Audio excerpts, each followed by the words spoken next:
Good morning, everyone. Thanks for joining us this morning.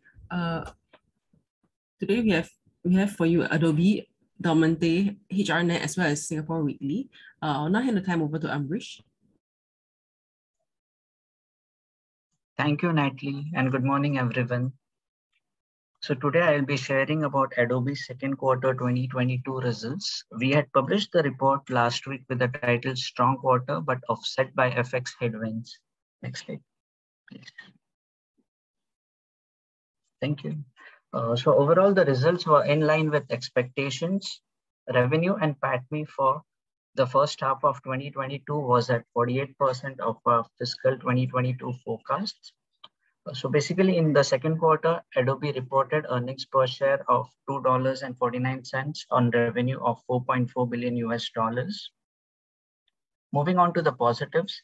First of all, Adobe reported records second quarter revenue with a strong demand for its products.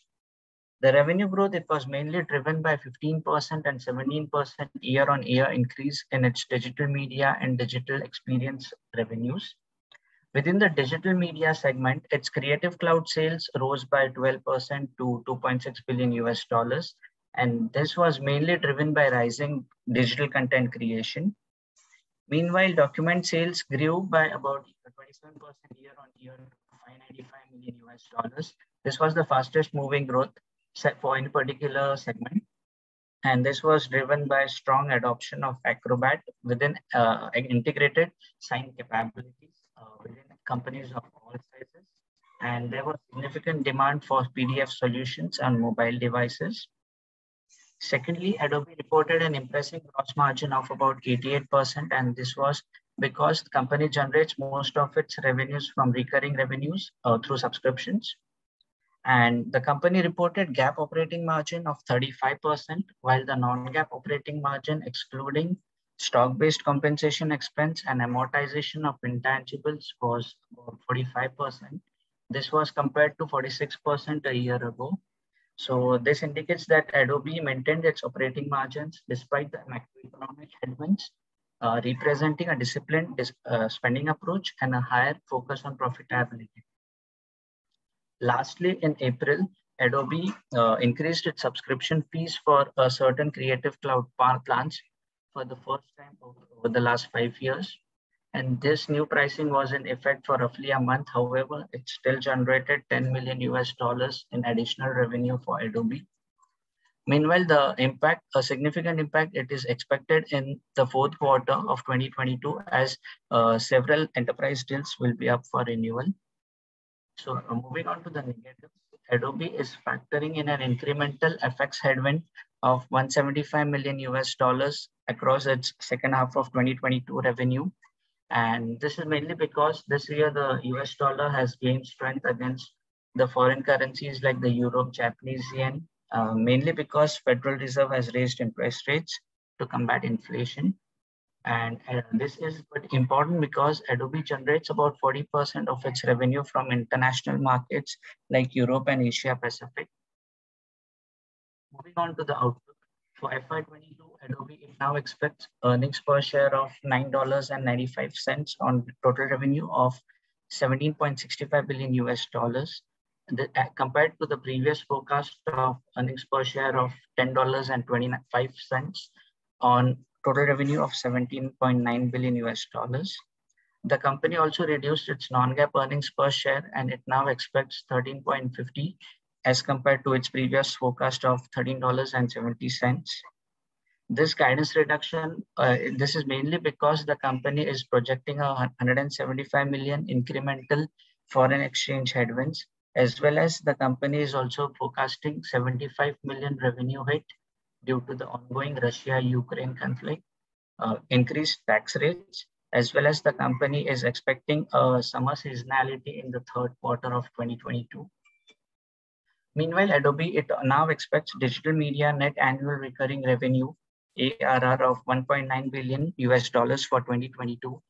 Annual recurring revenue, this is basically a recurring subscription revenue which the company expects to generate annually. The company also expecting a 12% and 14% year-on-year growth in digital media and digital experience segments. So finally, we have reduced our DCF target price to $549 from $602. And this is mainly because we have reduced our revenue for FY22 and PATMI by about 1% and 6% to account for the foreign exchange headwinds and the Russia-Ukraine war, as well as higher tax rates. However, overall, we still believe that Adobe, it now enjoys tailwinds from increased pricing, paper to digital transformation, as well as explosion in digital media content creation. So now I would like to pass on to Paul for the updates. Thank you.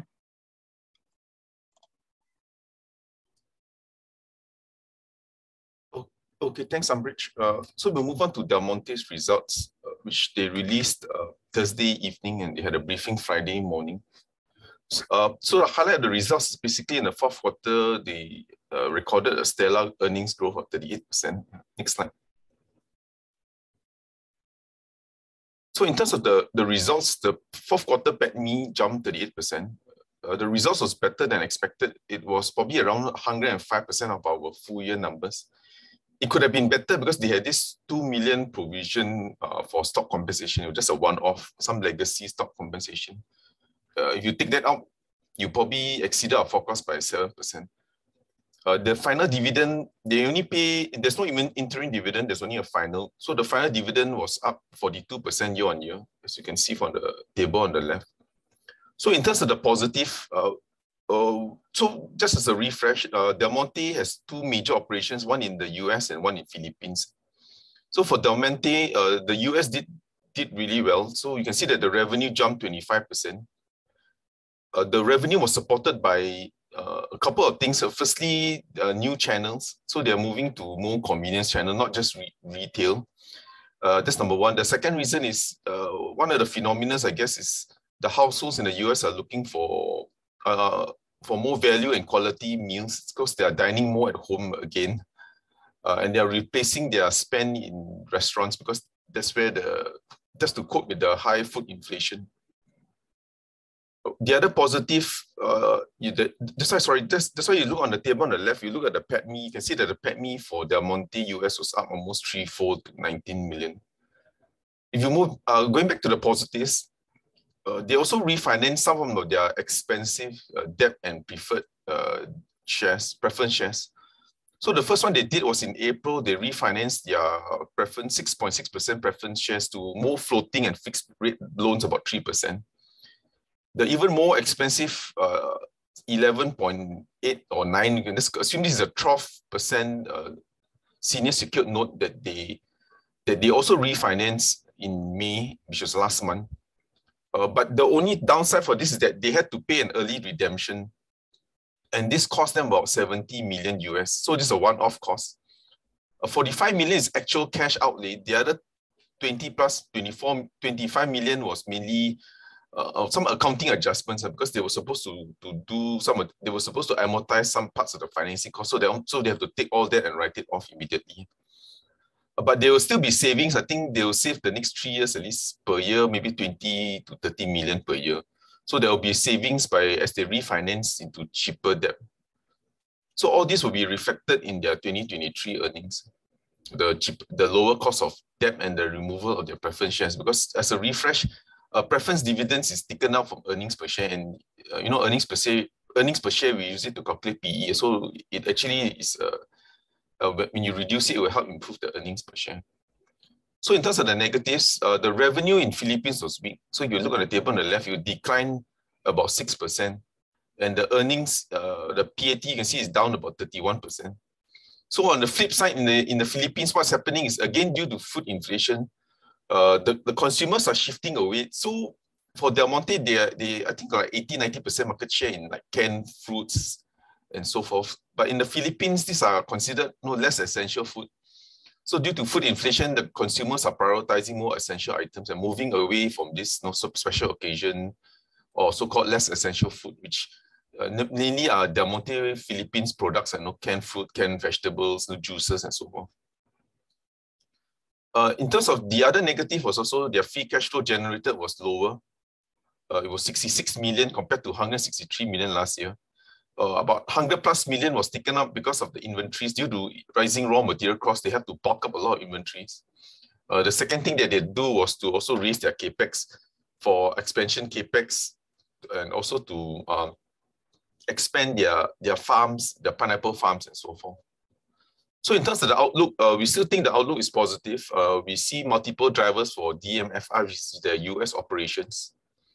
There will be new products. So new products has been a big contributor to their earnings, to their revenue growth. It contributed about 5 percentage points. We'll show you a picture later.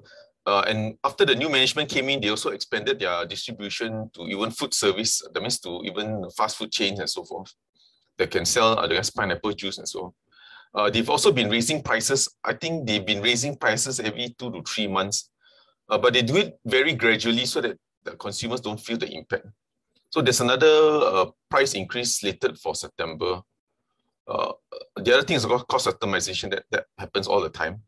And also because of food inflation in the US, as mentioned, it's also driving consumers to more value and pricier, I guess, ingredients. I guess, like for them, it's mainly a lot of canned vegetables, canned corn, canned pineapples, and so forth. And the other thing is that Del Monte has since the last 2-3 years, they broadened their suite of products. It used to be very concentrated, and we'll show you the picture later. They broadened it to many other new products to suit consumers. The recovery in Philippines will be slower because it's a macro issue, but the reopening should help a little bit because due to the lockdown, sales in convenience stores and even food service channels was very weak because of the lockdowns. But now that the Philippines is reopening, that should recover and offset some of this weakness. We maintain our buy, so we target our target price of 69 cents is based on 10 times PE. Sorry, it's actually FY23, not FY22. It's a 30% discount to industry valuations due to a smaller market cap. Right now, Del Monte is trading about 5 times PE, and they pay 6% dividend yield based on historical that 1.7 cents. So you get like a 6% yield because this is 1.7 US cents. Next slide. Oh, sorry, Singapore cents, right? Next slide. In terms of the products, so you can see that in the past they were very concentrated on the right-hand side, and mainly a lot of canned vegetables and so on. So the last couple of years they expanded to ready-to-eat fruits and so forth. Then they have even sandwiches, more culinary stuff, and packaged food. They call it purposeful snacking. So this has been a journey for them. The last 3 years, the turnaround has been including new product ranges. So this is one of the reasons. Next slide. So the next one, another report we did was a HRNet, was just an update of the current environment. So they are enjoying resilient demand. They announced share buybacks, and they are also continue to expand regionally. Next slide. So in terms of the robust demand, I think we did highlight a little bit last week. So you can see the table on the left, job vacancies in Singapore at record high. More important for them, their recruitment agency. So permanent hire is one of their key divisions in Singapore. So you can see that in rate, vacancies in Singapore for professional managers is also at record levels. So what happens is that because of all these vacancies and difficulty to find workers, there's higher reliance on recruitment agents. So hiring managers do not want to spend hours interviewing candidates. So what they want is just the recruitment agents to look for them at least 2 to 3 candidates, and then they can move forward for them. So there's a greater reliance on recruitment because of the difficulty to find employees. The second thing is happening is they continue to expand regionally. So their HRNet is in 14 cities in Asia. So they continue to add co-owners. So co-owners is like, as it sounds, they are recruiters that have taken ownership stake in this business. Of course, these are not free stake; they have to pay for it. So this is important because it will incentivize these co-owners to grow the business. And some of the arrangements that they make with the co-owners is, of course, there's profit sharing, and there's also an exit plan for all these co-owners. So if they want to leave, HRnet will just get a valuer and then just pay them whatever the valuer determines it to be. So there's a transparent pricing process. So it's just, it's like, like similar to what you do for property agents. It's one of the ways to incentivize agents to grow the business, because you need local management in these various cities. The other thing I wanted to highlight again is that although recruitment agencies can be a low barrier, maybe a 2-3 man shop, but there's very high barriers to scale this business up.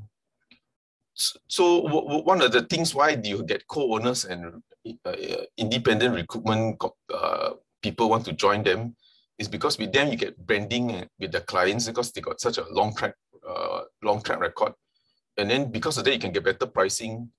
You also get shared services. So under HRnet you get the usual accounting, the back office, the IT, the technology, so that if you're an individual owner you don't need to build all this up. You also get client referrals across the networks. So you may be based in Indonesia, but if there's a client in China looking for someone in Indonesia, then they can cross-refer to you. And of course, you got expertise in regional and multiple industries, and also other services, which is their flexible hiring. So their strength is that they got almost 700 recruiters across 14 cities.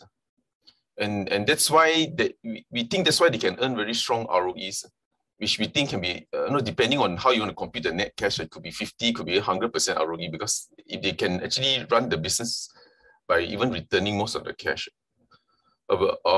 So that's why they can run this business, even though it's a very asset-light, and they can make like 60+ million profit with very minimal fixed assets, only 1 million. So there's a high barriers to this, to scale this up. So just to reiterate, they're also undergoing a 30 million share buyback, which if you just take some simple divided by the volume, the average trading volume, you're looking at 6 months of buying of 6 months of all the volume for the past 6 months, which is the 30 million. Of course, it also shows the volume is very low. So it's trading now at 11 times PE, and the 40% of the market cap is in net cash, and they're paying like 5% dividend yield. Next slide. Let's move on to the usual weekly. So in terms of the macro data in Singapore, most of it is still very strong. So industrial production in Singapore is up 14%. Electronics was even stronger, 34%. So there isn't any signs of any manufacturing slowdown that we see yet. The airlines or airport traffic remains to be very strong.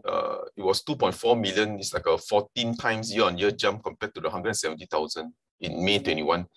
Likewise, it's about 50% to pre-pandemic levels. So I'm not sure how Changi coped with it, but it was a really huge spike in passenger arrivals.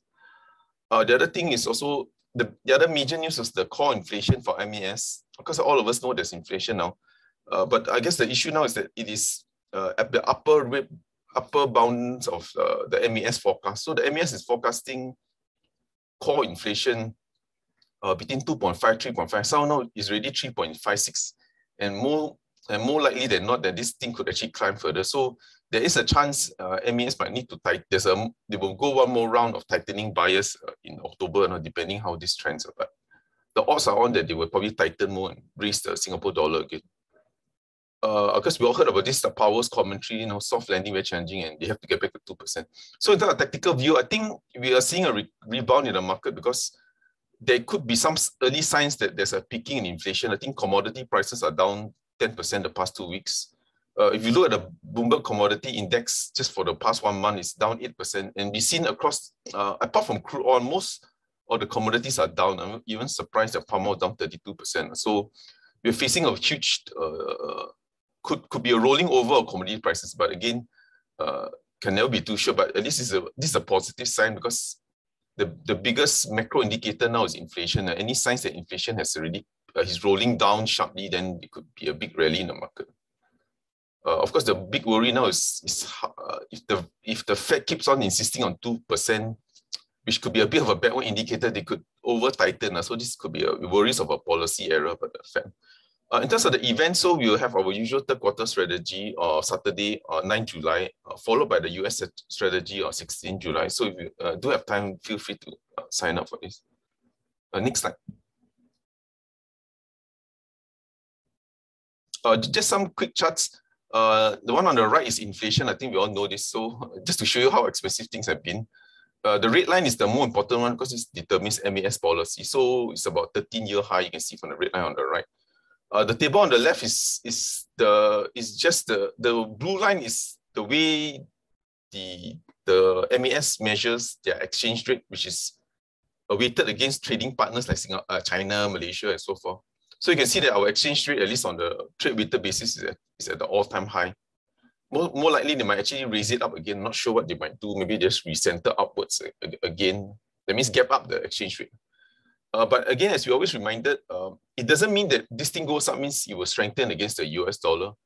So you can see the red line. I mean, when the red line goes up, it means the Singapore dollar is strengthening against US dollar. But you can see that it doesn't not necessarily so. I mean, so raising of the tightening doesn't mean that we can strengthen against the US dollar, but we will strengthen against Japanese yen, like, I guess recently.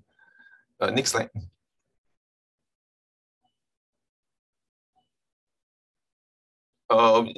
So we're also beginning to see some easing in the supply chain. If you look at container rates on the left, this is Shanghai to LA. So you can think of this as the cost of transporting containers from China to US or China to Europe. So you can see that signs are already easing, that is coming off. The table on the right is from the Federal Reserve. It's probably the one and only one that measures global supply chain pressures. So it's look likely it could, maybe the following month, it could be the lowest for the year. Again, we have to wait because it's up to May. But there are signs that the supply chain is easing. So the chart on the right, they actually look at freight rates. They also look at all the surveys and what are the manufacturers, the US manufacturing surveys, like lead times, how long it takes to get delivery and so forth. So it's a combination of many indexes here to get this global supply chain. Next slide. Okay, this is the last one. So this is just to show that the commodity price is rolling over, which is the blue line, starting to roll over. And if it continues, this will be positive for equity markets. So it means that the inflation will come off. The interesting one, which I can't explain the rationale anyway, but is the US dollar. So the thing is that whenever the US dollar, whenever the chart goes up, means the US dollar weakens. So whenever the US dollar weakens, the commodity price actually strengthens. And when the US dollar strengthens, the commodity price actually tends to come down. I can't really explain the relationship, but you can see it's quite a good relationship until recently. But I mean, this is just for reference. Yeah. Okay, I think I move on to Q&A. Hi. Okay, sorry. I'll take over now. I'll be talking about Cromwell European REIT. So recently we went for their site visit to visit their properties in Italy, France, as well as in the Netherlands. So this is a non-rated report, and we do not have any coverage on C-REIT. However, we do see some investment merits in C-REIT. Okay, so the first investment merit we see is okay, no, maybe I should start with the property breakdown first. Okay, so a little bit about Cromwell. Cromwell is their portfolio is largely consists of office assets, which represent about 52% of their portfolio, and as well as light industrial assets, light industrial / logistic assets, and that represents about 43% of the portfolio. So the other assets, they are actually located in Italy, and they consist of 3 government-led campuses, as well as 1 retail asset and 1 hotel asset. Okay, and in the 2 pie graphs on the left-hand side, or rather at the bottom of your screen, you can see that this is the portfolio breakdown by asset type, as well as by geography.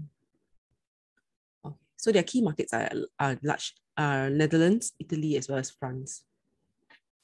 Okay.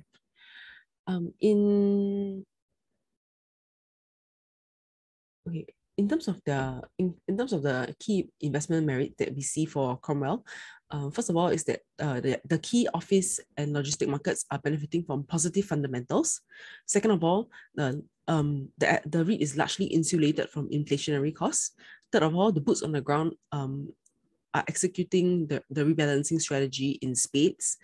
And lastly, of course, there's a redevelopment potential for the REIT about 250 million worth of redevelopment potential and new development potential that has yet to be unlocked. So I'll just briefly go through. Okay, so for the first point, I mean, Netherlands, as you saw earlier, is the largest market for Cromwell. It represents about 26% of the portfolio. And for the Netherlands office, that is 23% of C-REIT's AUM. And this 23% is actually in 7 assets. Okay. And yeah, okay. So for the Netherlands office market, we are seeing positive fundamentals because, first of all, the vacancy is already low. As you can see in this graph on your left-hand side, it has been going down from double-digit levels to historical lows. So it actually ranges between 4 to 8% presently. And the vacancy is expected to tighten as some of the older Grade B and Grade C stock get taken offline for redevelopment. There's also a flight to quality that is being observed in the Netherlands market. So of course, benefiting those better quality Grade A kind of assets. And not to mention, within the Netherlands market, there are actually five key office markets that they are Amsterdam, Utrecht, Den Haag, Rotterdam, as well as Eindhoven. Yeah, so these are the 5 key markets, and Cromwell has a presence in 3 of them: Amsterdam, Den Haag, and Rotterdam. Yeah. Okay. So we actually visited 4 of the assets, but there's only 3 pictures here. Yeah. Okay. So all of these assets, they're actually located in the respective markets. So Amsterdam, Den Haag, as well as Rotterdam, and they are located very near to transportation hubs. So I cannot stress how good the location of these assets are. So the first asset, of course, is located along the waterfront, right beside the train station. Similarly, this asset, Den Haag, is located in the administrative capital of Netherlands, where all the government entities and insurance companies are primarily located. As well as in Rotterdam, this asset, which is Central Plaza, is actually located right opposite the Rotterdam Central Station. Yeah, so I cannot stress how good these locations actually are.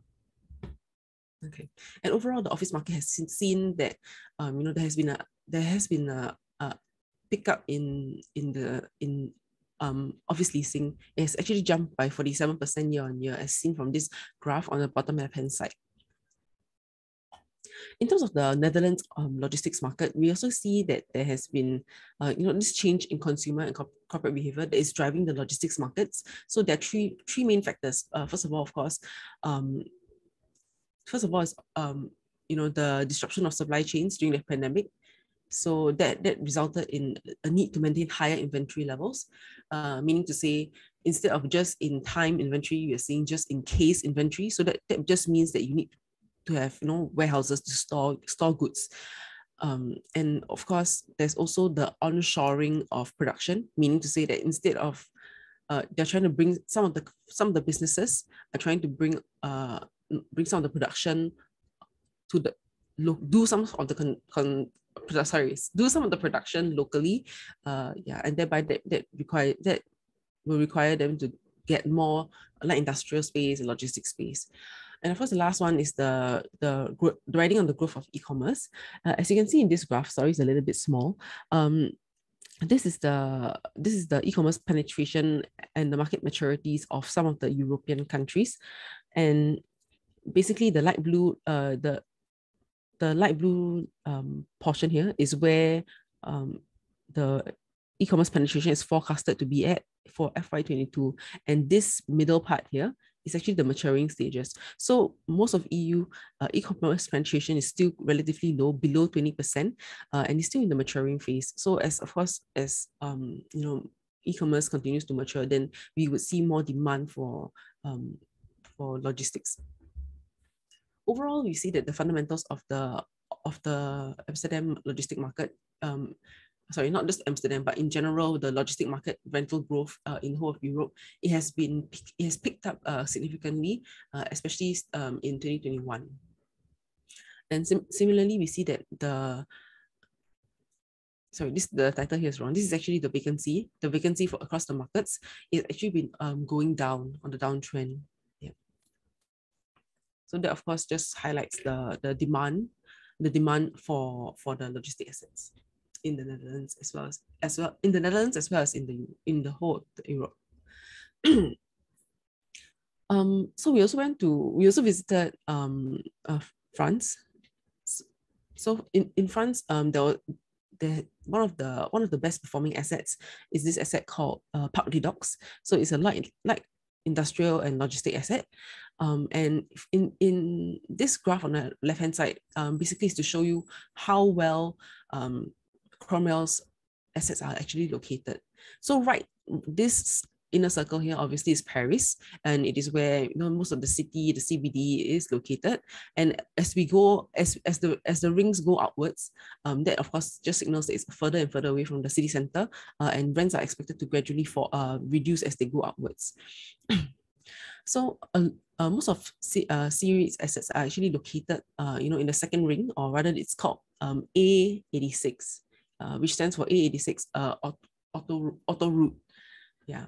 And as you can see, the rents in this area, which is this line here, has actually been climbing at a very, very quick pace. And that of course has benefited C-REIT's portfolio, and also resulted in some revaluation uplifts. So the asset that we visited, one of them is Parc des Docks, and the rents for this asset have actually doubled over the past 9 years, to 150 square meters per annum, and valuations for this asset jumped by 50% since IPO. So the IPO was actually in November of 2017. So that was the price that they bought it at, and it jumped by 50%, or almost 50 million euros. Yep. Okay. We also visited some of the Italian assets. One of the assets that is very well located is this asset called Piazza Affari. This asset is located, right in the heart of Milan's CBD. I should have actually included a map here to show you how good this location is. It is actually located right beside the Milan Stock Exchange. So in this graph over here, in this picture over here, the asset that is facing you is actually the Milan Stock Exchange, and on its right, on the right of the asset, that is Cromwell's asset, which is Piazza Affari. And this asset is actually located a mere 500 meters away from Duomo Cathedral, and 10 minutes away from the city central railway station. So for those of you who have been to Milan, you know that the heart. I mean, right, as central as you can get is this asset, or is this a cathedral called the Duomo Cathedral. So it's just located 500 meters away from the cathedral. Just shows you how near it is, how centralized this location is.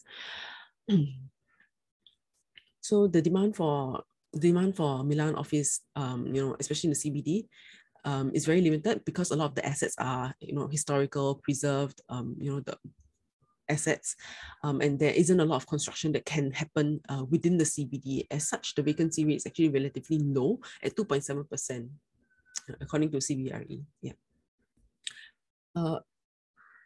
And also passing rents for this asset, Piazza Affari, has actually increased from 450 euros per square meter since IPO to almost 600 euros per square meter. Yeah. Okay, so the second investment merit that we see for Cromwell is that the REIT is largely insulated from inflationary costs. So in Europe, the traditional leases are actually inflation linked, and they have annual escalations. So this annual escalations is not like a fixed rate. It is linked to inflation. So while inflation is a concern for a lot of us, right now, rest assured that for Cromwell's earnings, there is some inflation protection due to this inflation-linked annual adjustments that has been embedded in the lease. Additionally, the electricity and utility costs are passed through to the tenant. So this also minimizes C-REIT's impact to C-REIT's earnings. They do get hit slightly due to the common spaces, and of course if there's any vacancy in the property, but largely all of these energy and utility costs are passed through to the tenant. Thirdly, of course, I mentioned the boots on the ground. So while we were overseas, we in the three markets of France, Italy, as well as Netherlands, we had a chance to meet the property managers in each three of these locations, as well as the independent financial consultants, JLL. And we were able to talk to them and they shared with us how they position the assets and the kind of and what they see and how they see the assets can perform. Not to mention, because of these boots on the ground, this has enabled C-REIT to they have helped C-REIT to source for off-market deals at favorable yields. So they are buying at favorable yields at discounts to valuation, and simultaneously when they divest the non-core assets, they've been able to divest above valuations. Okay. So, C-REIT has actually articulated that they hope to have 60% exposure to light industrial and logistic assets, as well as a 40% exposure to office assets. The boots on the ground is also, of course, helping them achieve this target. So they completed, C-REIT completed about 212 million euros worth of acquisition in light industrial and logistics assets, and a blended yield of about 6.3% in FY21. So they accelerated their pace of acquisitions in FY21. They almost doubled it. Yeah, doubled it compared to FY20. The last investment merit that we see for Cromwell is their redevelopment, the 250 million euro redevelopment and new development potential that can be unlocked within their portfolio. So they're currently working on two developments, or rather one redevelopment and one greenfield development. So the picture on your left hand side shows you the asset via Nervesa 21. This is located in Milan. And it's currently undergoing a 250 million euro redevelopment. So as you can see, the picture on the left hand side, the red color one is slightly dated. That is the current asset, and the plan is to redevelop this asset into the building on the right hand side. Yeah. So one of the things that they will do for this asset would be to try to widen the floor plates by connecting this tower with this tower. Okay.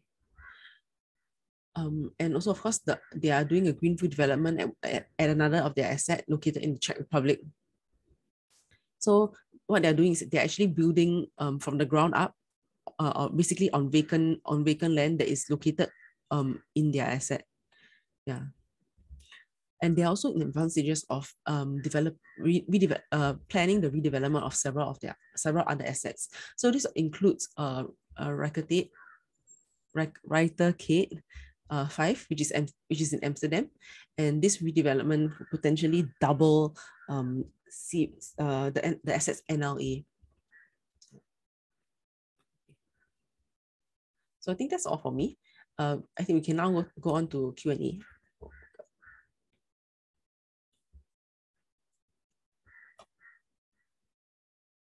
Okay, thanks, Natalie. Let me just try to run through some of the questions before I move on to the rest.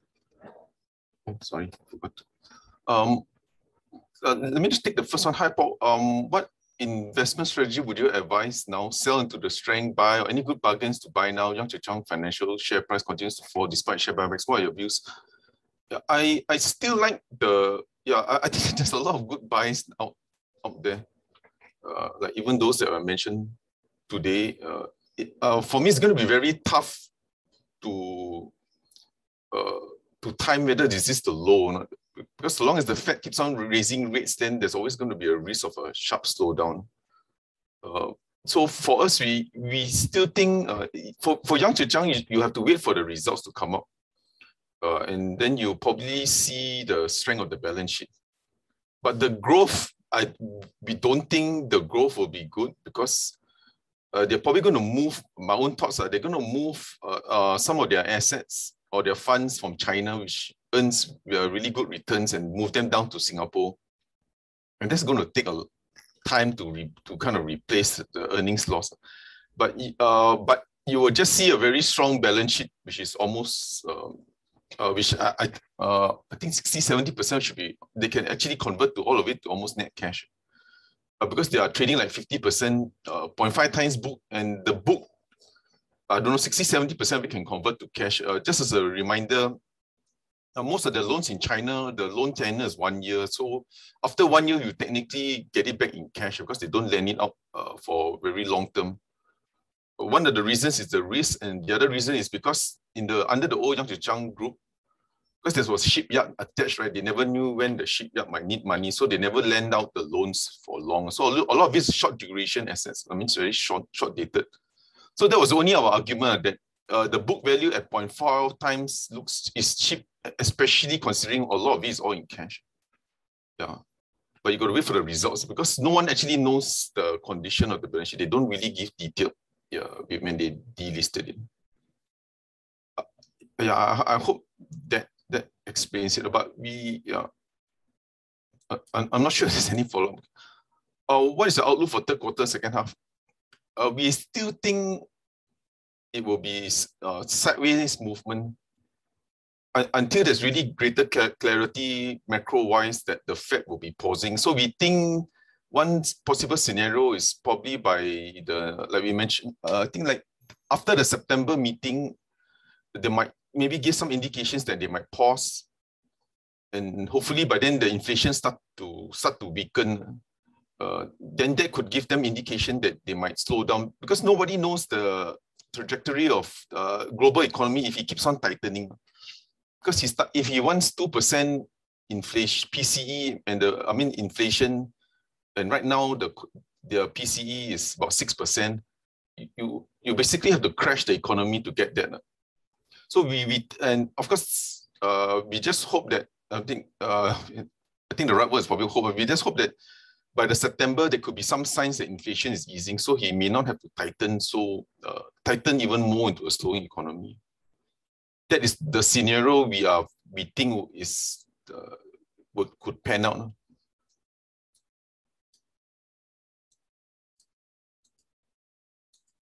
Paul, do you think this recession is going to be a lot more different from the last few, mainly because of the deglobalization bifurcation? In view of that, do you have any suggestion how the retail investors should position? Now, some of these stocks that you see right now is, especially the mid-cap names that we mentioned, they're all very, very cheap. They're all like 5 times, 6 times PE, 6-7% yield. So a lot of the mid-cap names, at least to me, they're all very attractively priced. And even if the recession won't be like if there is one, the recession won't be like what we had in 2009 because that includes a huge over leverage in the economy. So right now, as we enter into this cycle, which I think Glenn will also show in his banking monthly, that the amount of leverage that has been accumulated, at least for the Singapore economy, is not like what we had in 2016. The banks got hit because of the over leverage by the oil and gas industry. So one way to track whether is this just a short recession, maybe say short recession, it could be more like an inventory destocking. So that means that is a very high possibility because a lot of the retailers, when you look at the US, we compile some numbers, they are overstocked. So when you destock, that means you're not ordering, then the economy can contract. So this could be a typical inventory destocking, restocking kind of so-called recession, rather than a deeper recession caused by over leverage. At least for the Singapore context, because how you detect how bad the NPL cycle will be for Singapore banks is how much did the loans growth did the loans growth in Singapore, let me just rephrase, grow faster than the economy? When we look at the numbers, it doesn't seem so. So we might have just a normal slowdown, not a very aggressive provisioning cycle. So that's why we don't think Singapore would be that badly affected. So for me, I mean, personally, for me would be just to buy anything that's cheap, all the value stocks that you see right now. That's my own view. Yeah, because that's probably where everyone is exiting right now. I mean, will be the small mid-cap names which people worry any slowdown will affect their earnings the most. But we see that's where the most of the value is. Yeah, so sorry, a bit struggling to answer this. Before I move on to Natalie, Hypo, are there indications that funds are flowing into Singapore? I haven't really tracked that. I need to track that. One way we track it is by looking at the ETFs. Sometimes all these flows that the SGX give is sometimes counterintuitive when you want to buy when the flows are leaving. So that's the better strategy than buying when the things. But I don't have the numbers with me right now. Yeah. Apologies, Paul. What was the one reason why the Monte year-on-year PAT was up 51%? And adjusting for that, the increase was only 7%. Oh, no. Sorry, let me just rephrase that. What I meant was the earnings could have been better because there was a 2 million provision. You know, sometimes we go too much detail in the numbers about it. Just that there was a 2 million provision that they made for stocks. So if not for that, the earnings would have been much better than we expected. And this was a one-off. Yeah, sorry for the confusion. Hypo, can you please comment on IX Biopharma? Its share price has been dropping since the last results. Thanks. Yeah. So I mean, we do keep in touch with them. I mean, yeah, just to let everyone know. So we can't give too much details, but broadly speaking, we see everything is in track. So the three things that the three share price drivers broadly would be number one, either they will do the IPO in Hong Kong. And these days, what is popular is also US specs. So again, not unique to them. A lot of the medical companies are also looking at US specs. So that could be another area, I'm not sure. The second thing for IX Biopharma is new products. So they are using, expanding into new products. I think hopefully they could announce something because this has always been their strategy. And the third thing for the existing products, it continues to expand. So for the cannabis products, what you're going to see is that hopefully they can expand it into Europe, UK, US, and also Australia. So we will see that Sativa thing continues because the sublingual is the one of the very few that is sublingual, because most of this cannabis is all done, you know, either smoking or drip. So that's the only one that you just drip it in the mouth. That's the only one that is sublingual. And they continue to develop like Celos, where they sold their wafer mean. So they're going to develop the orphan status, and hopefully that could happen by the second half. So things continue to go on track. I mean, according as within our expectations, but just that they haven't really make any announcements. Yeah, I think we will try to, if they still don't do it, maybe in the next 1 or 2 months, we will get them in to do another webinar to just update all the investors. I think that should not be a problem.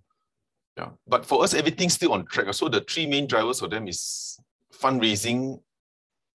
Number two is new products, and also more headway in the existing products. We think all three continues to move. Just that since February, they won't make any announcements, and that's why causing the market to be a bit weak, according to the share price, right?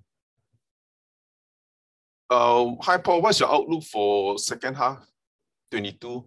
The reason why and also is Del Monte a better buy than Thai Bear? So the reason why I'm a bit hesitating is because it's very macro driven these days. It's really purely about where inflation is going to trend. So that's why our base case, it will start to decelerate in the fourth quarter. And by then the Federal Reserve will probably won't jam the brakes so hard, whereby they will raise rates even more aggressively. That's the one scenario that we think. But meantime, we think the market might just be moving sideways because there's no real clarity on it. Is Del Monte a better buy? Yeah, for us, we think Del Monte is a better buy because the yields are more attractive at, I think, 6%, and also the growth is better and faster. And I guess the one unique thing for Del Monte is there's an additional growth element for Del Monte, apart from the US business growing well. And they also mentioned in the call that they might even do a possible listing for US. And if they do a listing, that would be a major catalyst for Del Monte because it's trading now at 5 times PE. So even you put a 10 times PE, it could be even larger than the whole market cap. Hopefully they do a dividend in specie, but and that has number one. So if they do a listing in the US for their Del Monte Foods, which is the US operations, there will be a bigger catalyst than Thai Bev because the current Thai Bev beer listing, our own estimates, depending where you want to do the valuation, are 40 times, 30 times PE. I mean, they hope to get 40, but obviously I don't think so. But it's a de-gearing, so the impact will be around a 3% improvement in earnings per share for Thai Bev if they do a beer listing. So it won't be that meaningful because it's mainly cost savings and it's mainly the saving interest. So that's number one. Then number two, the growth is better for Del Monte, especially from the US, surprisingly. And they also shown the strength of the brand name by raising prices, which also Thai Bev also does. But Thai Bev is trading at, I think, 16 times PE, whereas Del Monte is trading 5 times PE. So for me, at least, Del Monte looks like a better story than Thai Bev. Sorry, and the third thing, the difference is that apart from the operations doing well, you get this lower refinancing cost, like I highlighted earlier. So this could cost like a 10 to 15, almost a 15% jump in earnings per share, depending on how you want to compute your interest, because they're refinancing all the expensive debt. So their expensive debt, if you think about it, that 500 million at 12%, that cost them 50 million a year. Just interest, because they did the refinancing for this debt when they bought the Del Monte US and they were very leveraged. So it was a high yield, you could call it like a junk bond. Okay? So theirs was a junk bond that they had to pay almost 50 million interest expense. So this year, but alone, you refinance it at, I think, 4% plus, you're getting like a 20 million savings, and their net profit is 100 million. So that saving alone can give you a 20% earnings growth. But of course, we are a bit more conservative because we are assuming interest rates are higher and so forth. So that one factor, refinancing, can cause a big jump in earnings. And of course, it depends how the market view the one-off. To us, we are just treated as a one-off because the future years, you're going to still get this low interest savings. So they have that additional growth driver for Del Monte, apart from no operations doing well, new products and so forth. Yeah, okay, that was a long answer again. Okay, I think Natalie, can you take on first? Let me look at the rest. Yeah, thanks.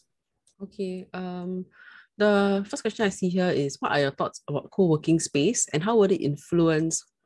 What influence will they have on office type REITs like those of Mapletree, CapitaLand, and Frasers? And what effect would they have on share prices? So for co-working space, I think most of the real estate landlords, they do view co-working space as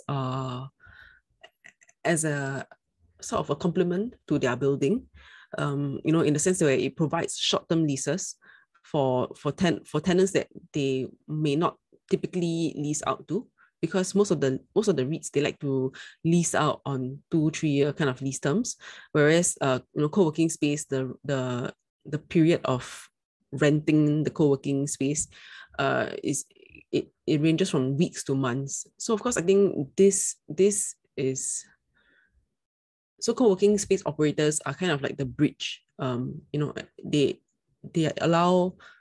take up space in the building itself and also help to serve these kind of mismatch lease terms. Apart from that, some of the landlords have also taken position and dabbled into they have taken position or even created their own co-working space or rather co-working solution, such as I think CDL did Just Co, and then CapitaLand also, now they have this Bridge Plus, which is also a co-working space that is owned and operated by CapitaLand, and so I think the way they look at it is that it is truly a complement to the office or the commercial building. Yeah. So in terms of share price, I think the main worry is that what happens if the co-working operator doesn't want to continue, or it pulls out, and depending on the kind of space that they have taken up in the building, then the worry is that that might leave a void that will take some time to be backfilled.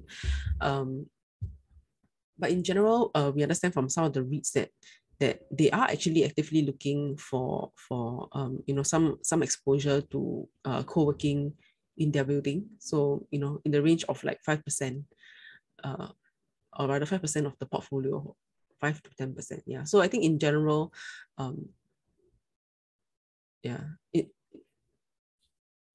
think a small exposure to co-working is not detrimental to the portfolio, and I think that, of course, hopefully the risks are well calibrated, such that or the leases are well calibrated such that there are no break leases, and there won't be any adverse impact if a co-working operator decides to pull out.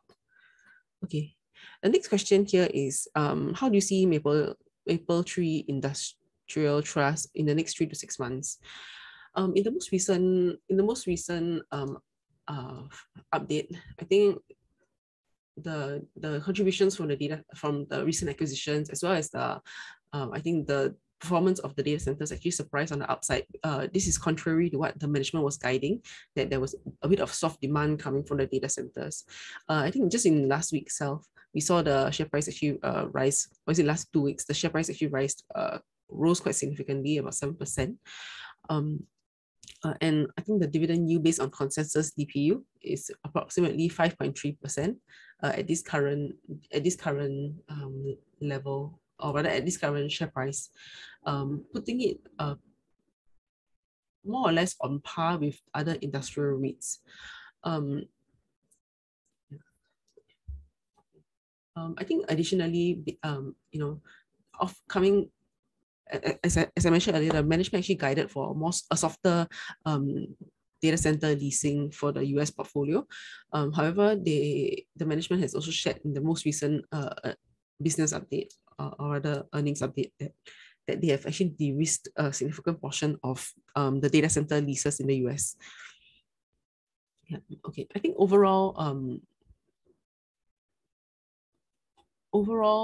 we do expect that the industrials will remain steady play, and especially, or maybe even some investors will view it as a safe haven in view of the political uncertainties. Yeah. So we think that Maple Tree Industrial Trust should remain resilient in the next 3 to 6 months, and it might even see better share price performance as more investors decide to rebalance into more defensive plays. Okay, another question here is for Cromwell, about Cromwell. It's quite certain that Europe will go into recession. Sorry, actually, I think I saw another question. I answered the easy question first, yeah. For Cromwell, you do not have a rating in the presentation. Where else do you have a rating in your stock? Whereas you have a rating in your stock analytics. I believe this is the poems, on poems, yeah. Is it safe to make a reference to it, rating overweight and target price euro of $2.60? So I believe this target price of $2.60 is based on consensus estimate, and not our own estimate, but consensus estimate. And I mean, I think in general, we do see some investment merits for Cromwell. And getting to the second question on Cromwell, which is quite certain that Europe will go into recession. What is the impact on Cromwell? And what are the interest rate hedge against interest rate hikes? Okay, let me pull out the exact number for you.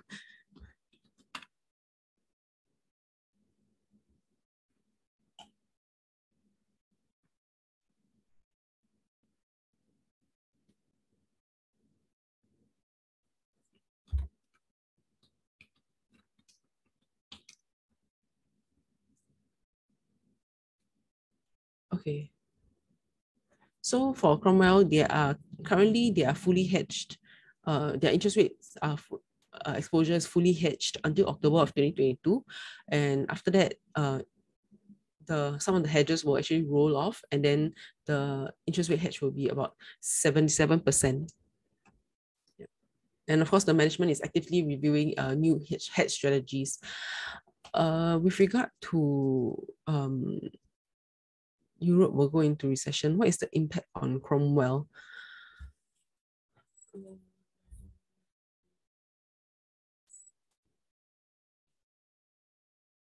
I think overall, I'll say that recession is not good for any economy.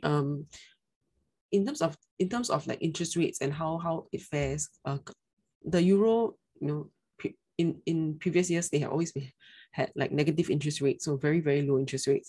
And I think even as the interest rates are rising, the interest rates are still below the kind of interest rates that we're seeing elsewhere. So I think that's one thing that is going for Cromwell.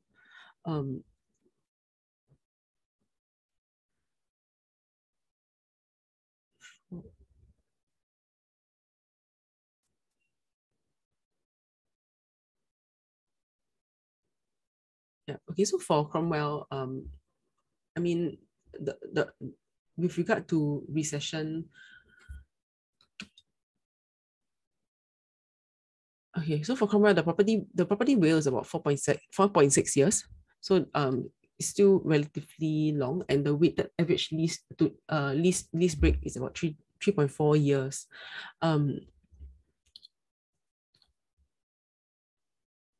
If you're talking about recession, or recession, probably we could expect a slowdown in terms of leasing. But as I mentioned, due to the longer WALE, I think that there's a bit of protection there. The portfolio occupancy is also relatively high. It's at about 94.8%, and some of the vacancies are within the logistics and light industrial asset classes in France as well as in Denmark, which are actually quite strong logistic markets. And they have experienced quite strong rental growth, which is typically resulting from supply and demand mismatches. Yeah.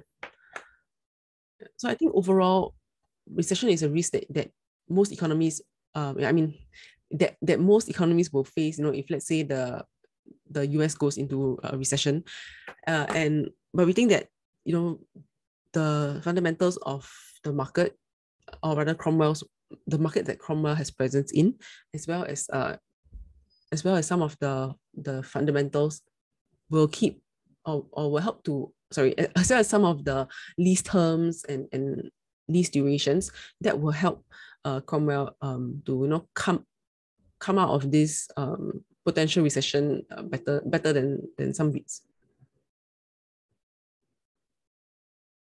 And we do take note that Europe was never a fast-growing country anyway. The best they grew probably 1.3% GDP growth. So even though even though there's a recession, they were not like 4 or 5 turbocharged economy then suddenly collapse. It will probably like a gradual weakness. They weren't like a very fast growing, and in any recession risk, I guess, is really kind of been more maybe a bit priced into. What's the yield now? I mean, I'm not recommending the stock, but I'm just saying it's probably like 6-7%. Yeah. Yeah, but anyway, no. What I'm just trying to say that for them, don't be too. I mean, just a comment. I mean, don't be too alarmed even if Europe. I mean, especially for REIT. And if there is a recession, you might get the reversal in flow. So people might beat up REITs instead because they will be seen as a safer asset class, I guess. Yeah. So they might, in a way, relative-wise, benefit from you too.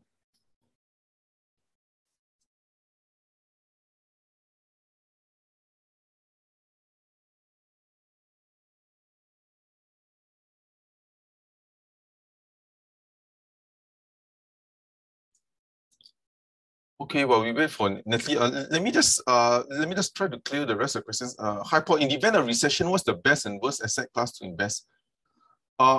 In a recession, I guess if there's a major slowdown, the best asset should be bonds, because then you will get the reversal. Then the expectations of higher rates won't happen. Then bond yields should correct, and then you should get higher bond prices. Of course, from now to in the meantime, I guess the best asset class was actually cash. I mean, apart from commodities. Yeah. So bonds would be the one. So you might get for equities, then maybe REITs could be the one that could get the new bid. I mean, there could be buyers coming in, because that will be considered, like we mentioned earlier, a safe haven in the event there's a recession. And if it's sometimes recession, do bear in mind that it's not the amount. The more important is the direction. So for us, when we do it, we cannot pinpoint what's the exact amount, but just the direction of the economy is just slowing down rather than the keyword recession. Yeah, because again, it's the direction of the economy rather than the absolute amount. Yeah. Thanks. Any view outlook for venture and UMS? For venture, they've always mentioned that their order books are very strong. It's all about supply chain. So as the supply chain is, they should be benefiting. And of course, we also worry that as consumers shift from goods to services, it might affect venture. But venture also has a lot of medical products and so forth. So they might get a bit more shielded than this. They are not so heavy to so-called consumer products. They're more industrial products and more life science products. So we think they should still benefit, especially when the global supply chain eases, because that has always been their concern. For UMS, we think the results should still be strong because of applied materials. And do note that they've got this additional share price driver for UMS. They're probably going to get a big customer. I think they've already mentioned that they're setting up a new plant, which is 50% of the capacity of the existing plant. So this could be a quite material customer. I do not know, they're not mentioned who, obviously, but it could, they will probably announce it by end of this year when everything is finalized. Yeah. Glenn, you want to take? Yeah. Thanks, Glenn. Yep. I'll take the one on the banks. Hold on, let me find the question. Okay. Which Singapore bank is the lowest valuation with the highest income growth potential in the current environment? I would say that would be OCBC. So they currently have the lowest PB ratio, the price to book ratio. So we also like OCBC due to several things. Firstly, they have attractive valuations. There's also an upside in the dividend. So despite their recent MAS additional requirement, their CET1 buffer of, if I'm not wrong, 14.99% after the additional requirement is still higher than the other two banks, so higher than DBS and UOB. And as well as they have shown that they would expect lower provisioning because of the recovery in the Indonesian and Malaysian economies. So they have shown that in their first quarter results. And they also expect that this will continue. This improved lower provisioning will continue into the rest of the year. Yeah, I think that's all for the banks. Yeah. I'll hand it over to the rest.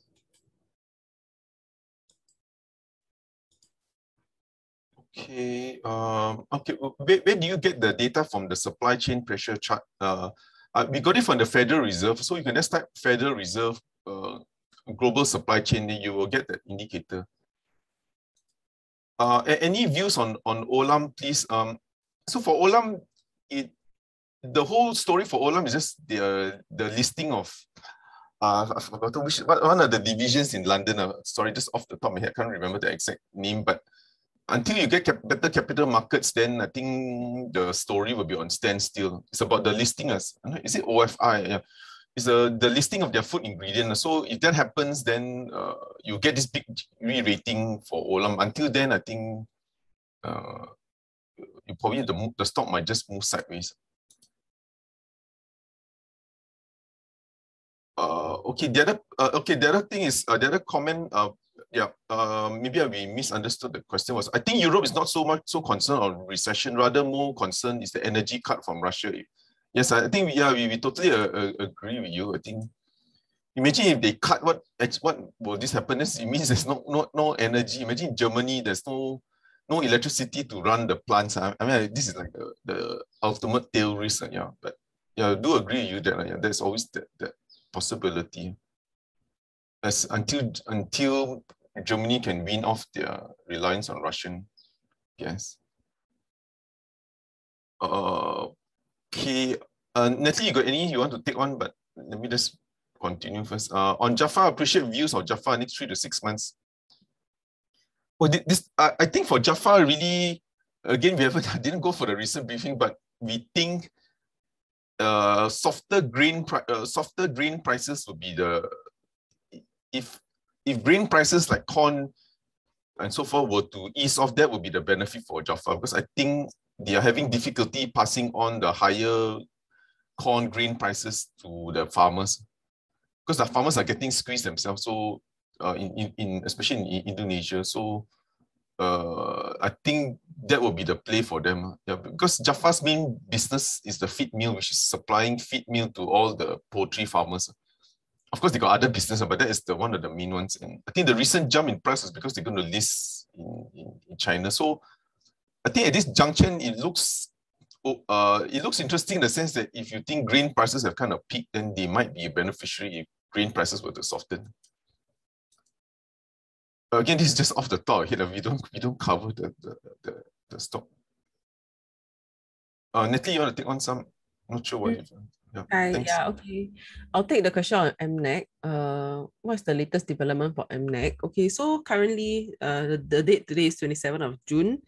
And we are currently in the election period for the scheme consideration, meaning MNEC unit holders, you have 2 days left to elect whether you would like to receive 100% cash, 100% scrip, or a combination of cash and scrip. And if you don't make any selection, then the default mode of payment would be 100% cash.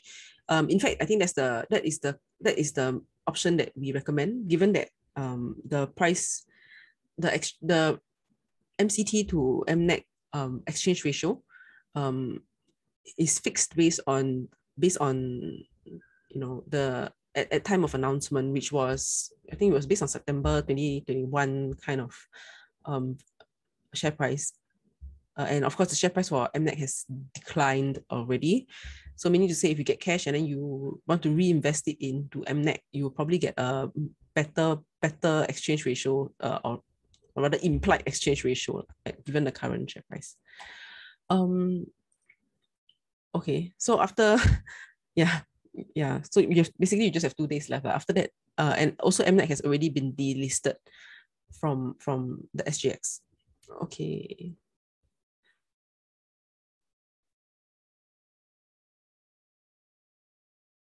Any views on Mapletree Commercial Trust? Is it a good buy? So, I mean, for most unit holders who are very comfortable with a Mapletree Commercial Trust being a Singapore pure play, I think some investors would not be so happy that now, it is merging with MNEC to become MPAC. However, I think that is a move out of, in a way, necessity and for the sake of growth, because in Singapore, we know that transaction market is actually it's not very deep, and that actually kind of limits Mapletree Commercial Trust's ability to grow. So while this move overseas might be a move that some investors are uncomfortable with, it is in pursuit of perhaps greater growth, and yeah.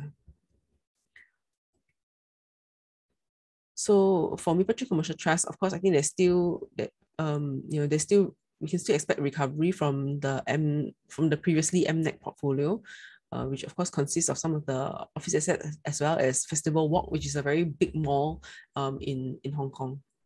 Yeah. And for Mapletree Commercial Trust own portfolio, being the suburban office assets, that I think they have held up quite well coming into this 2022.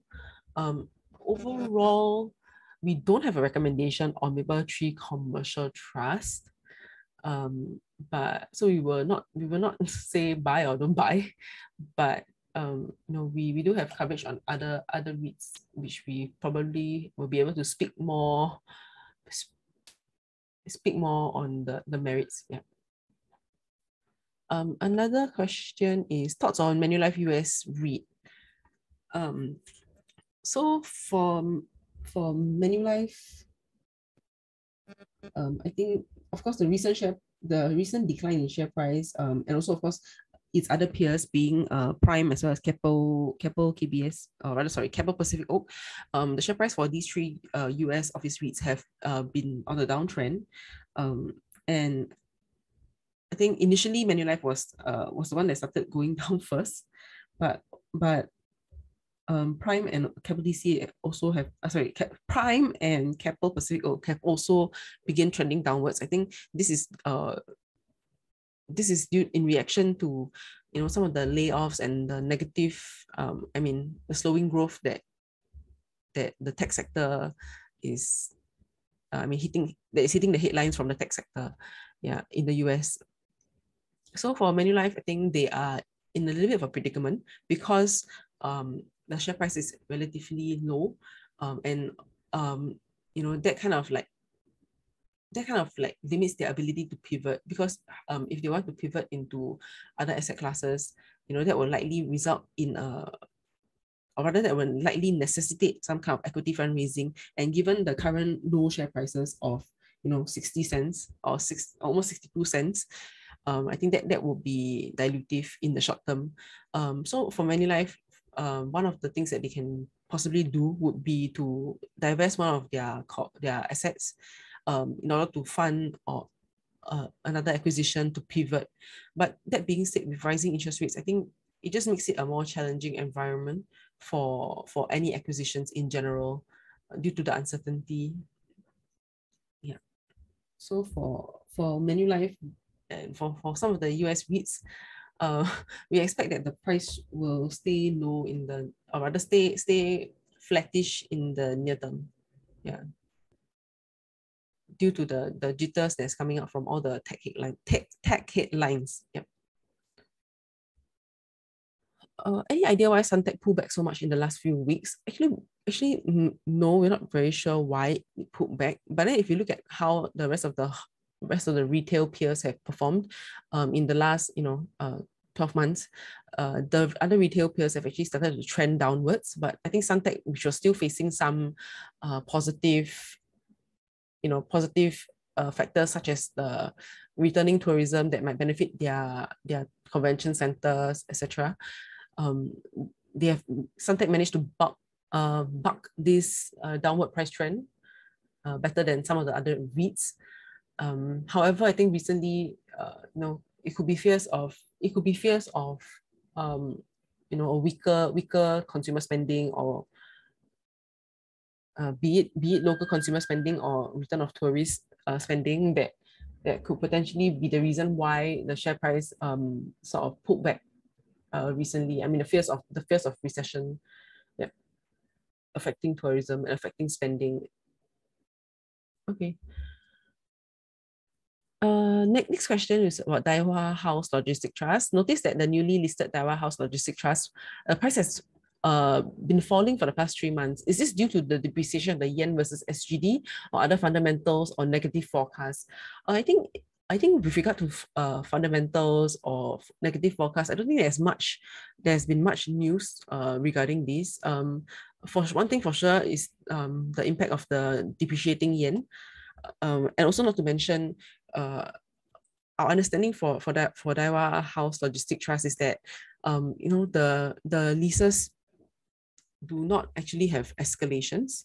So meaning to say that rental growth is flat year on year, unless there is renewals and reversionary upside. Apart from that, rental growth is expected to be flat. And also not to mention with the higher interest rates, the higher 10-year yields, so that of course is compressing the dividend yield spread for the warehouse logistics trust, which I think some investors are of course not happy about. So apart from the depreciating yen, on a relative basis, if you're looking at dividend yield spread, it is also not very favorable. But I think that's also the case for a lot of in this rising interest rate environment. I think that is the case for all the REITs. Then the higher the 10-year yields go, then that will of course eat into the dividend yield spread. But I think more so for Daiwa House. In terms of like, I believe their interest rate hedging, they are 100% hedged. Over the next 3, maybe 2-3 years. So I don't really think it's because of that. Yeah. Okay. I think that's all for me. I'll hand the time back to Paul. I'll take one question first. I think there's one more about the yeah. So what is causing the underperformance of OCBC as compared to DBS UOB? There might be several reasons why. Firstly, in the rising interest rates environment, OCBC's sort of has the lowest percentage of the net interest income because they have their insurance arm as well.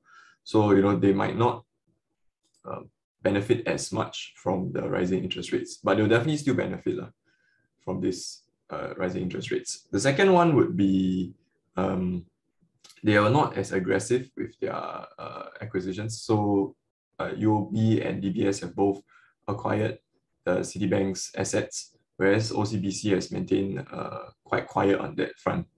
And they have not really said much about why they have not pursued acquisitions.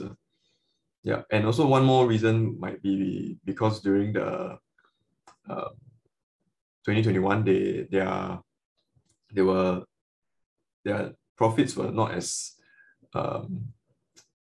good as while they were good, they were not as good as compared to their other two peers. And they also had quite high provisionings as compared to DBS and UOB. So that might be what has put off investors. Yeah, I hope that answered the question. I think I'll hand it over back to Paul. Okay. You can turn on the camera next time when you answer. What's the outlook for AEM now? Read that there's a delay in the US impacting. What should we do? I think the outlook for AEM is still strong. The delay in CHIPS Act, I think Intel delayed the ceremony. It's probably just so that the politicians maybe don't get the brownie points in here, because Intel is still continuing with the construction of the factory. So that is still ongoing. I think it's just a delay because ultimately, probably it's going to be a very popular act to have, because they're going to create jobs in the US, and it's also going to fight against their major competitor, which we all know who, in terms of in the technology. So this might be just a delay, and Intel already said they are still going to go ahead with the plan. So, and the other thing that's running for AEM is also new customers for them. They have a new memory customer, so that is the additional growth driver for AEM, apart from just servicing Intel, which is of course on a very aggressive capex expansion. Has the commodity slump bottomed out? Or is it a really tough question? I think the main one to watch is oil. Surprisingly, as we exit the driving season and oil price don't move, then maybe we could see a short-term peak in oil price. Again, this is like 99% guesswork. I think although the other commodities have dropped, so the one still holding on has been oil price. So if Biden goes to Saudi and maybe get some additional output, and if the driving season over, then maybe you could see some softening of oil price in the very near term. Yeah, again, this is all guesswork. Can you explain why bond prices drop when they release higher interest rate bond? Sean, you want to try and take this question? Yeah, sure. So regarding why the bond market prices are still increasing is relatively due to the constant fears of further interest rate hikes, which the Federal Reserve have stated. So investors are still pricing in for higher yielding bonds issuance. Yeah, okay. But again, just not sure that, okay, just to confirm, I mean, when interest rates rise, obviously bond prices will come down. I think because after all, they can get a higher yielding bond, right? So obviously the bonds that you had in the lower yielding bonds will be, of course, drop in value. Yeah, just in case. Yeah. Next question, could we have a view on the recent drop in Asian Pay TV? There's no real company-specific reason. I guess thematically, not just for Asia Pay TV, just even REITs or any income yielding investment is probably anything that pays a yield. A fixed yield would be, of course, a bit less valuable now because interest rates are climbing. But having said that, stocks that pay high dividend yield, again, sorry to keep repeating this, like HRNet or even Del Monte, do know that they can still grow the dividends because they are usually paying only 30% of their earnings or maybe 40% of their earnings as dividends. So the real dividend yield can be much higher. It just depends how much they want. But if you're talking about Asian Pay TV or the REITs, or especially the REITs, they're paying 90% of all the earnings. So I guess the Asian Pay TV is just being impacted. But like we highlighted before, even though interest rates rise, they still have a lot of buffer to maintain the 7% yield because their dividend payout is about, let's say, roughly 20 million. Their cash flow, even after interest rates, about 50 million. So they got more than enough buffer to maintain the 7%. But again, rising interest rates might maybe make it slightly less attractive, I guess. But there's no company-specific reasons for the weakness. Read some reports stating that chip shortage will ease out second half 22, possible leading to a glut. I think in our strategy for second quarter 22, we did highlight that I think there is a possibility that I wouldn't say, I'm not sure if glut is the right word, but there could be the demand supply equilibrium the shortage would definitely narrow by then because you can see the capex by a lot of the foundries. We don't have the chart here, but it's like 30-40% growth per year, the last 2 years. I think the other thing is that the other worry we have was that the cycle was extended because everyone over-ordered. So everybody has over-ordered because they know they don't have. So everyone has been stocking up. So if there is a weakness in demand, then they don't need to order. Then you might have this destocking issue, number one. Then number two, the capacity is obviously now built for strategic purpose.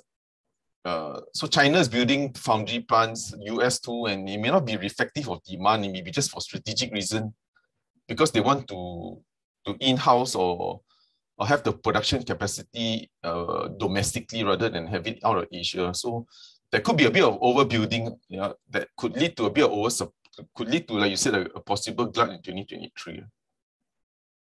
Glut, I'm not sure, but definitely I think the supply constraints would be could definitely narrow because the semicon cycle has been very extended. It's already 27, 28 months. The average is around here. You're already kind of reaching the average. So even if you lengthen the cycle to maybe end of this year, you're already talking about 30 over months of an up cycle, which is a bit stretched. Any views on Micron and PayPal? Sorry, we don't cover these two. Terence, I'm not sure you want to take the semicon industries and just clear the rest. Natalie.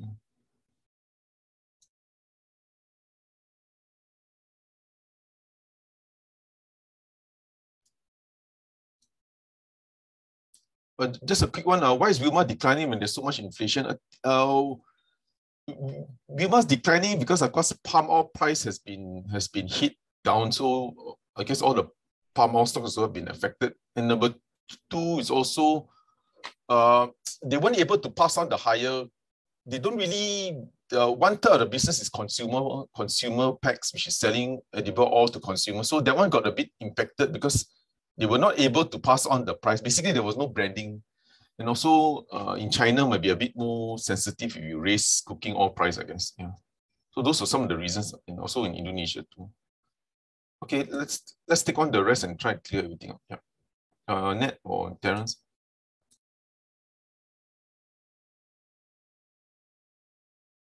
Hi. Any views on CIL, which I'm assuming is CLI, Capital Land Investment?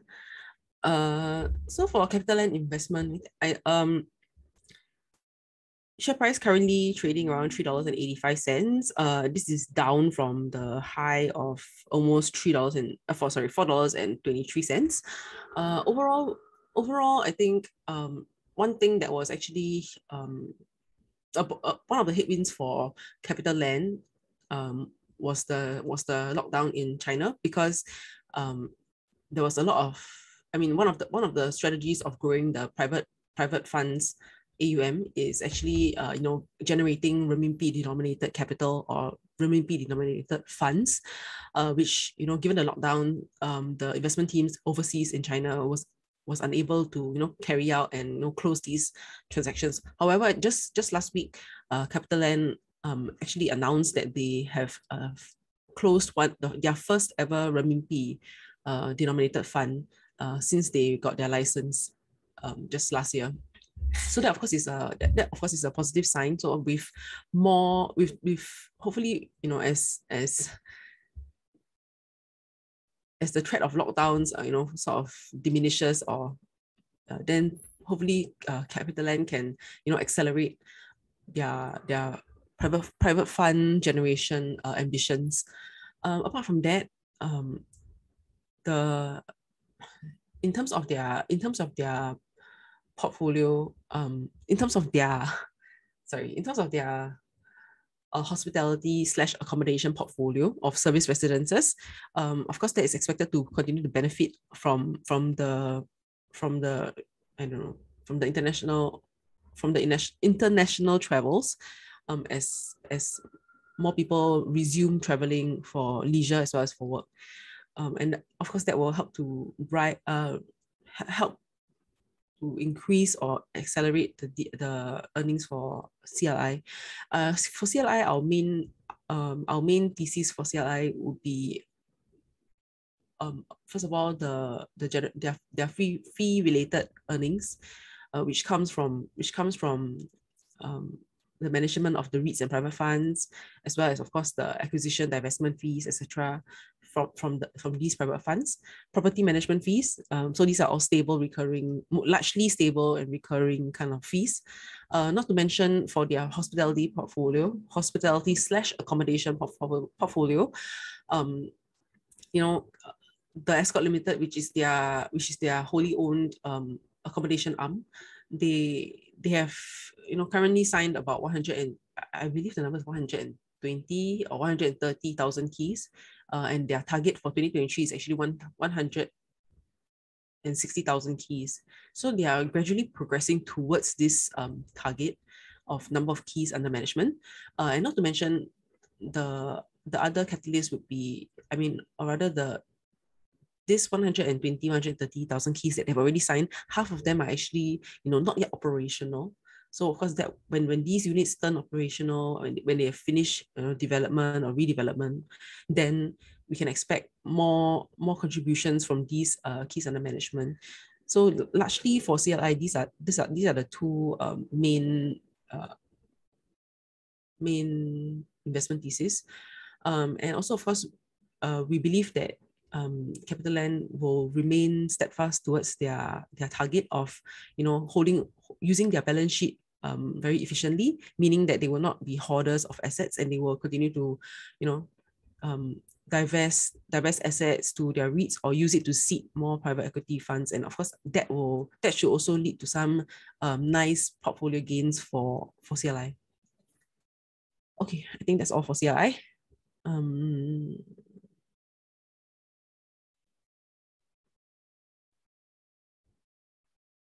What's your opinion whether Mapletree Logistics will be affected by the China lockdown? Looking at their portfolio, they do not actually have assets in the affected areas of Beijing or Shanghai. So we do expect that the impact would be more minimal for Mapletree Logistics Trust. Yeah. Okay. I'll pass the time back to Paul and Terence. Yeah, I think I'll take the one of the question on Sembcorp Industries. Our outlook for Sembcorp Industries remains positive for 2022, and there are actually three reasons for this. The first reason is that in the last 6 months of 2022, we have seen high tariffs from the Indian Energy Exchange. So the Indian Energy Exchange shows you the tariff. When we look at the Indian Energy Exchange, we look at the tariff specifically in the cities that Sembcorp Industries are in India, and the consistently high tariffs actually indicate to us that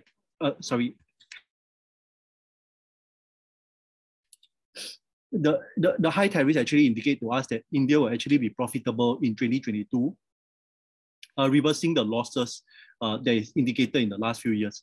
The second reason is the high uniform Singapore energy prices in Singapore. So the USEP or USEP actually indicate that the Singapore energy prices is a forward indicator for the energy prices in Singapore. And because of the high tariff in Singapore in the last 6 months, this gives us confidence in the profits from the Singapore business.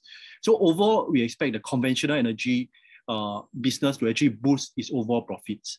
Now, the third reason is that renewable energy, their move to renewable energy is also expected to continue boosting their profits going forward. So we think these three reasons will continue to drive Sembcorp Industries for 2022. So the outlook is positive. I think that's all from me. I'll hand back to the rest of my team. Okay, thanks, Terence. Let me just answer this last one. Cathay closed down. Cinema business in general is not looking rosy. What's your take on MM2? I won't be surprised if they close down because it's one of the probably the higher losing, the most. I mean the loss, one of the major loss-making cinemas. Number one, and number two, if you look at the exchangeable bond that they did, I think a few weeks ago, they technically sold the cinema business for 90 million. So this exchangeable bond is not like a refinancing because one of the overhang MM2 had was there's a 50 million debt tied to the cinema operations.